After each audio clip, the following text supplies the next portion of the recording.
বাস্তবের পরিস্থিতি খুবই ভয়াবহ। আমরা জানি না আমরা বাঁচবো কিনা। এই 5 আগস্ট এমন একটা দিন, এই 5 আগস্টে আমার একটি গুলি আমার পেট দিয়ে ঢুকে আমার নাড়ি বুড়ি ফুটা হয়ে আমার কলিজার ভিতরে আটকে থাকে। সেই অপারেশনের মাধ্যমে আমার কলিজার 2/3 কেটে আমার অপারেশন সাকসেস করা হয়। মহান রব্বুল আলামিনের দরবার আমি লাখো কোটি শুকর ও সুজুদ যে মহান রব্বুল আলামিন আজকে আমাকে এই বিগত 24 সালের পরে 2026-এ এসে আপনাদের সামনে দাঁড়িয়ে আমার মনের দু একটি কথা বলার সুযোগ করে দিয়েছেন। এই মহান রব্বুল আলামিনের দরবারে আমি আরেকবার শুকর আদায় করে বলি আলহামদুলিল্লাহ। আমার যতগুলো আহত শহীদ ও জুলাই যোদ্ধা আহত ভাইরা আছেন যারা পঙ্গুত্ব বরণ করেছেন, তাদের দিকে আপনারা একটু সুদৃষ্টিতে তাকাবেন। 5 আগস্ট একটি গুলি আমার জীবনকে বদলে দিয়েছে। সেই গুলির আঘাতে আমার কলিজার প্রায় 2/3 কেটে ফেলতে হয়। আমার পেটে 30টির অধিক সেলাই রয়েছে। আজও প্রতিটি দিন আমাকে সেই ক্ষতের যন্ত্রণা নিয়ে বাঁচতে হয়। কিন্তু এই কষ্টের চেয়েও আমার বড় বিশ্বাস, আমাদের আত্মত্যাগ কখনো বিস্তৃত যাবে না, আমাদের আত্মত্যাগ কখনো বৃথা যাবে না। আজ আমার সংসারের কয়েকটি কথা বলি। আমার উপরে আমার পুরো ফ্যামিলিটা ডিপেন্ডেড। আমার বাবা একজন ব্রেন স্ট্রোকের রোগী। আমার একটি ডিভোর্সি বোন ও তার একটি সন্তান রয়েছে 9 বছরের। তাদের চলার পথের যত ক্ষয় খরচ আছে সমস্ত কিছু আমার বহন করতে হয়। আমি সুস্থ হওয়ার পরই আমার বড় ভাই মারা যান। তার একটি সন্তানের দায়িত্ব আমার কাঁধে পড়ে গেছে। আমি এই জীবিকার তাগিদে আমি একটি রিক্সা চালিয়ে জীবনযাপন করতেছি। এখানে অনেক নেতাকর্মী আছেন যাদেরকে আমি হোয়াটসঅ্যাপে নক দেই, অথচ তারা কোনো রেসপন্স আমাদের বিন্দু পরিমাণ করে না। মহামান্য রাষ্ট্রপতি এখানে উপস্থিত আছেন, আমি ওনার কাছে বলতে চাই আমাদের কিছু আহত শহীদ জুলাই যোদ্ধাদের কিছু আবেদন রয়েছে। জুলাই যোদ্ধাদের শহীদ পরিবারদের পুনর্বাসন, রমজানে ও কোরবানি ঈদে জুলাই আহতদেরকে বোনাস প্রদান করা হোক, জুলাই যোদ্ধাদের সঠিক চিকিৎসা করা হোক। আমরা এখন হাসপাতালে গেলে সঠিক চিকিৎসা পাই না, ঠিক কিনা? আমাদেরকে অবহেলা করা হয়, ঠিক কিনা? আমাদের মানুষের দ্বারে দ্বারে দুয়ারে দুয়ারে ঘুরতে হয়, ঠিক কিনা? ওনারা মাইকের সামনে যত যাই বলুক, বাস্তবে ভিন্ন। বাস্তবের পরিস্থিতি খুবই ভিন্ন। বাস্তবের পরিস্থিতি খুবই ভয়াবহ। আমরা জানি না আমরা বাঁচবো কিনা। তবে আমাদের থেকে যারা সামনের প্রজন্ম যারা আসবে, তারা যাতে গর্বের সঙ্গে বলতে পারে আমাদের এই প্রজন্ম যে রক্ত দিয়েছে, এই রক্ত যাতে কখনো বৃথা না যায়, এই আত্মত্যাগকে যেন কখনো কেউ অস্বীকার করতে না পারে। আমাদের সন্তানরা যাতে গর্বের সঙ্গে বলতে পারে আমার বাবা একজন জুলাই আহত জুলাই যোদ্ধা ছিল, আমার বাবা একজন জুলাই শহীদ ছিল। এই বলে আমি মহামান্য রাষ্ট্রপতির কাছ থেকে বিদায় নিতেছি। আসসালামু আলাইকুম ওয়া রাহমাতুল্লাহি ওয়া বারাকাতুহু। ঘটা করে বাংলাদেশে জুলাই গণ অভ্যুত্থান দিবস পালন করা হচ্ছে। জুলাই জাদুঘর উদ্বোধন করা হলো আজকে। জুলাই নিয়ে অনেক কথা হচ্ছে এবং এই দিনটা 5 আগস্ট যখন এসেছে, তখন 5 আগস্টের প্রাক্কালে গতকালকেই 4 তারিখে আমরা দেখেছি যে ঢাকার অন্তত 5টা শিক্ষা প্রতিষ্ঠানে ছাত্রদল এবং শিবিরের মধ্যে সংঘর্ষ হয়েছে। তার আগের দিন বেগম রোকেয়া বিশ্ববিদ্যালয়ের রংপুরে সংঘর্ষ হয়েছে। কালকে বেগম রোকেয়া বিশ্ববিদ্যালয়ের আধিপত্য হারানো ছাত্রদল আবারও আধিপত্য বিস্তার করেছে, শিবিরকে তাড়িয়েছে। জগন্নাথ বিশ্ববিদ্যালয় থেকে শিবিরকে বিতাড়িত করেছে। হলে আর শিবির নেই, ছাত্রদল দখল করেছে। এই ব্যাপারগুলো চলছে এবং এই ব্যাপারগুলো যখন চলছে তখনও জুলাই বিপ্লব, জুলাই আন্দোলন এগুলো নিয়ে নতুন বিতর্ক সামনে আসছে এবং নতুন বিতর্ক যখন সামনে আসছে তখন বিএনপির মন্ত্রী এবং নেতা অ্যানি শহীদুদ্দিন চৌধুরী অ্যানি তিনি বলছেন যে এই স্বাধীনতা বিরোধী পক্ষ তারা নাসিরুদ্দিন পাটোয়ারির মতো বেয়াদব জন্ম দিয়েছে। এই কথা যখন সরাসরি বলছেন তখন প্রশ্ন জেগেই যায় যে জুলাই কি আমাদেরকে কিছু বেয়াদব উপহার দিল? সত্যি? চলুন একটু আলোচনা করে বোঝার চেষ্টা করি জুলাই আমাদেরকে কি দেওয়ার কথা ছিল আর কি পেলাম আমরা, কিংবা কি দিল। সেই আলোচনায় করবো এই ভিডিওতে, থাকবেন। দর্শক, বলছিলাম শহীদুদ্দিন চৌধুরী অ্যানির কথা। ঘটা করে দেশে জুলাই অভ্যুত্থানের 2 বছর পালন করা হচ্ছে। সারা দেশে পুলিশের রেড অ্যালার্ট, গোপালগঞ্জে বিজিবি মোতায়েন করা হয়েছে। শেখ হাসিনা আজকে দিল্লিতে সংবাদ সম্মেলন করবেন, সেখানে নতুন কোনো বার্তা আসে কিনা, শেখ হাসিনার ফিরতে চাওয়া নিয়ে অনেক বেশি আলোচনা হচ্ছে। শেখ হাসিনার বক্তব্য গণমাধ্যমে প্রচার করতে দেওয়া হবে না, এরকম ব্যাপার আসছে। শেখ হাসিনা বিমানবন্দরে আসলেই সেখান থেকে গ্রেপ্তার করে তাকে ফাঁসির মঞ্চে গিয়ে দাঁড় করিয়ে ঝুলিয়ে দেওয়া হবে, এরকম বক্তব্য আসছে। সব মিলিয়ে শেখ হাসিনাকে ধরে বেঁধে আমরা আনতে চাই, সে যদি নিজেই আসতে চায় তাহলে ওয়েলকাম, এরকম নানাভাবে অতি আবেগের কথা, আইনের বাইরে গিয়ে অতি আবেগের কথা চলছে। যখন এগুলো চলছে তখন প্রশ্ন উঠছে যে জুলাইয়ের প্রকৃত উদ্দেশ্য কি ছিল, জুলাইয়ের আদর্শ কি ছিল, এবং জুলাই পরবর্তী সময়ে জুলাই যোদ্ধারা জাতিকে কি উপহার দিল। জুলাই যোদ্ধারা জাতিকে সব থেকে বড় যে উপহারটা দিয়েছে সেটা হচ্ছে ডক্টর ইউনূসকে। ডক্টর ইউনূস সম্পর্কে বাংলাদেশের জনগণ তেমন কোনো ধারণা রাখতেন না। আসলে তিনি নোবেল বিজয়ী, এই বড় একটা ধারণা ছিল। খুবই প্রয়োজন ছিল ডক্টর ইউনূসের বাংলাদেশের শাসন ভার মোকাবেলা করার প্রয়োজন ছিল, কারণ বাংলাদেশের মানুষের প্রয়োজন ছিল ডক্টর ইউনূসকে চেনার, যে তিনি মানে দেশের স্বার্থের মানুষ নাকি বিদেশি কায়েমি স্বার্থ প্রতিষ্ঠিত করতে চান। এবং এই সুযোগে তিনি প্রমাণ করে দিয়েছেন তিনি নিজের স্বার্থ এবং বিদেশি কায়েমি স্বার্থ প্রতিষ্ঠিত করে দেশকে রীতিমতো বিক্রি করে দিতেও কার্পণ্য করেন না, যার প্রমাণ আমরা আমেরিকার সঙ্গে বাণিজ্য চুক্তি দেখেছি, যে চুক্তি অনেকটা মানে গোলামির চুক্তি। মানে এটা তো আসলে চুক্তি না, আমেরিকার কিছু নির্দেশনামা, যেগুলো করতে পারবে এগুলো করতে পারবে না। এরপরে আমরা দেখলাম যে ডক্টর ইউনূস এদেশে মব উপহার দিলেন। ডক্টর ইউনূস হিংসার চাষাবাদ করলেন। তিনি সরাসরি জুলাই যোদ্ধাদের সঙ্গে মিটিংয়ে বললেন যে তোমরা খালি বলো সরকারের মধ্যে ফ্যাসিস্ট আছে, সরকারের মধ্যে ফ্যাসিস্ট আছে, ফ্যাসিস্ট তো তোমার গ্রামেই আছে, ফ্যাসিস্ট তো তোমার বাড়ির পাশেই আছে, তো তুমি তাদেরকে কি করছো? তুমি কি তাদেরকে কিছু করতে পারছো? তুমি বলছো সরকারে ফ্যাসিস্ট আছে। এই কথার মাধ্যমে তিনি তার মানে সাকরেদদের এক ধরনের মবে সরাসরি অনুমতি দিয়ে দেন যে তোমরা মব করো, ওদেরকে ধরো, ওদেরকে মারো, ওদেরকে জোর করে থানায় দিয়ে দাও, ওদেরকে এটা করো ওটা করো, এগুলো তিনি শিখিয়েছেন এবং পৃষ্ঠপোষকতা দিয়েছেন। সারা দেশে শতাধিক মাজার ভাঙিয়েছেন তিনি, একটিরও কোনো বিচার করেননি, এমনকি কবর থেকে লাশ তুলে পুড়িয়ে দেওয়ার বিচারও তিনি করেননি। চাঁদাবাজির কাণ্ডে জুলাই যোদ্ধারা যখন জড়িয়েছে তখন তিনি তার মেটিকুলাস আসিফ নজরুলকে দিয়ে ওপেন বক্তব্য দিয়ে কোর্টকে বাধ্য করেছেন রিমান্ড বাতিল করে জামিন দিতে এবং 2 ঘন্টার মধ্যে কারামুক্ত করে দিয়েছেন। এই ব্যাপারগুলো দেখেছি। জুলাই যোদ্ধারা জুলাই যোদ্ধা পরিচয়ে থানায় গিয়ে ওসিকে হুমকি দিচ্ছেন যে আমি পুলিশ পুড়িয়েছি, আমি থানা পুড়িয়েছি, আপনার ক্ষমতা হয় কি করে আমার ছেলেদের গ্রেপ্তার করার। এই ঘটনাগুলো দেখেছি।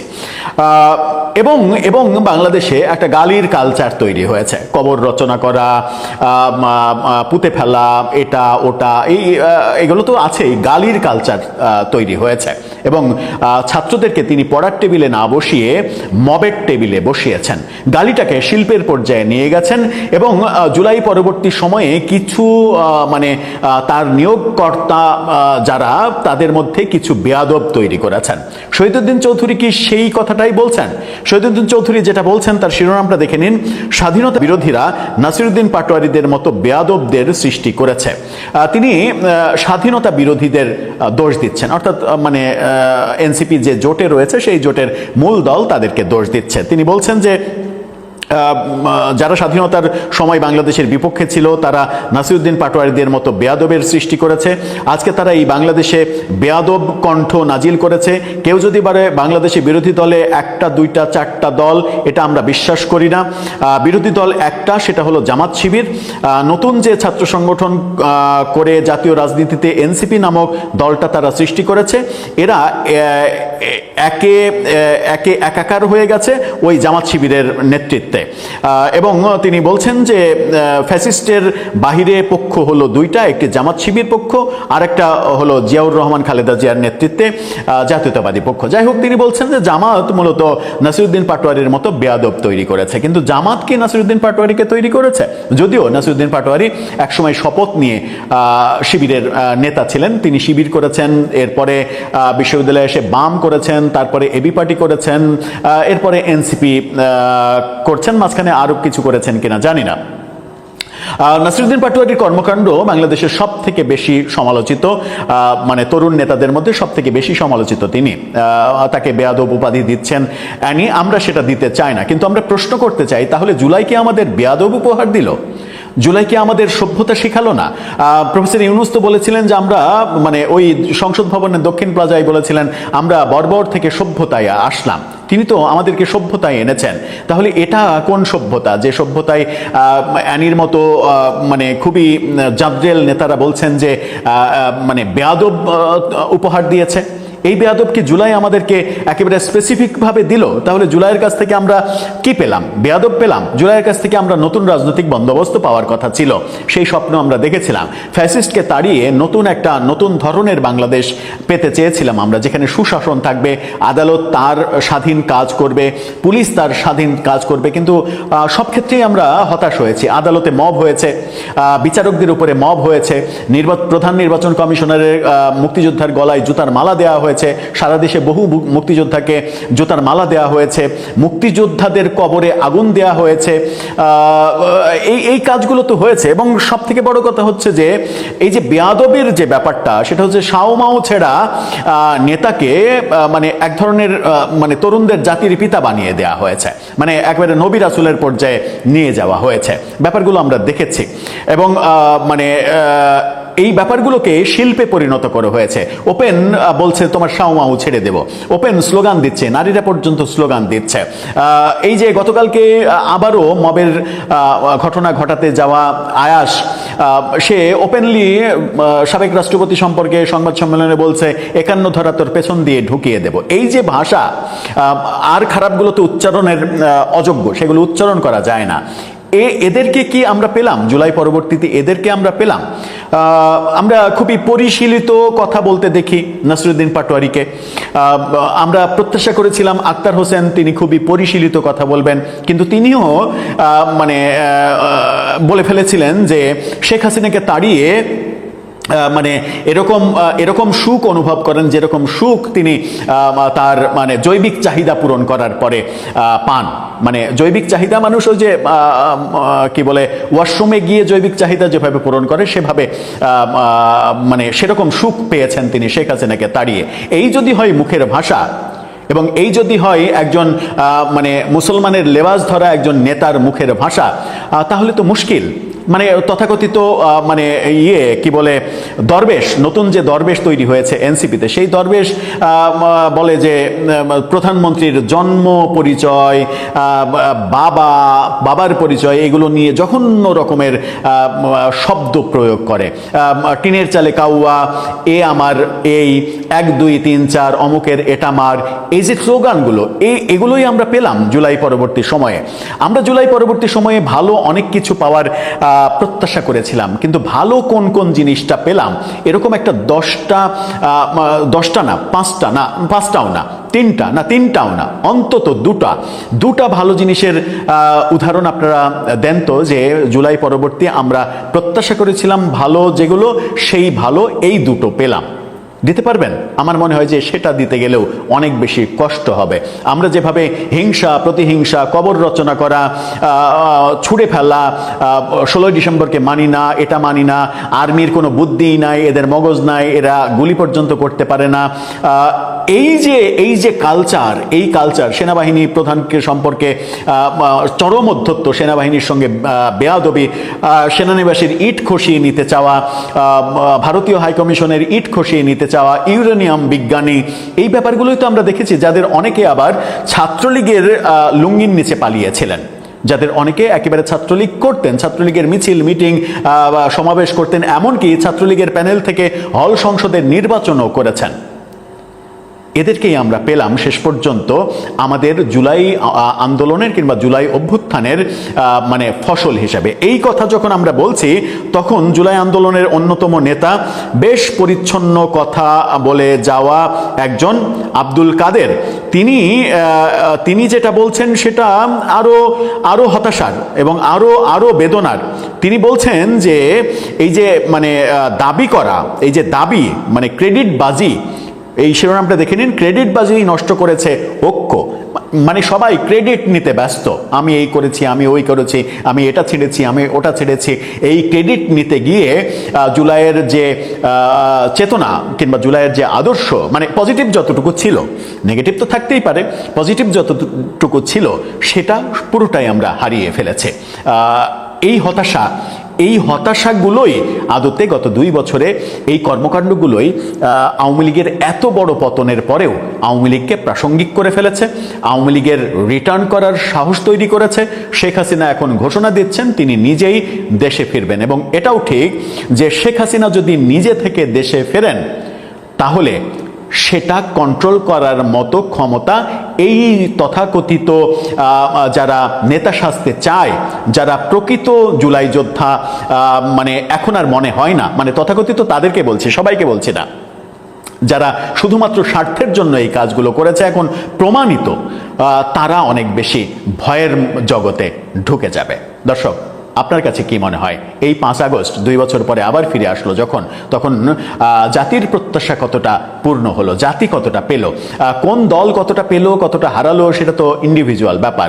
জাতি হিসেবে আমরা কিংবা এই দেশের নাগরিক হিসেবে আমরা কি পেলাম?